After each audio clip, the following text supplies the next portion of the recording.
Hello friends, welcome to my channel spoken English class. আজকের ভিডিওতে আমি এতই যদি সহজ হয় তবে এই কথাটা দিয়ে কিছু ইংরেজি সেন্টেন্স তৈরি করে দেখাবো। এতই যদি সহজ হয় তবে এই কথাটির জন্য আমরা ইংরাজিতে ব্যবহার করব if it is so easy. তো পুরো সেন্টেন্সটি গঠন করার নিয়ম হবে if it is so easy then সেন্টেন্সের বাকি অংশ।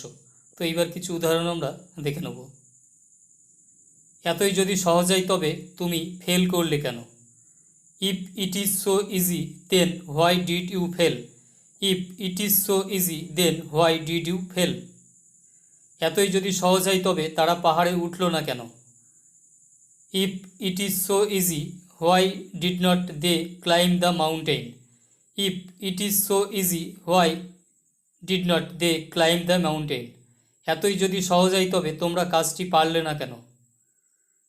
If it is so easy, then why can't you do it? If it is so easy, then why can't you do it? এতই যদি সহজ হয় তবে সে পাস করলো না কেন? If it is so easy, why did not he pass?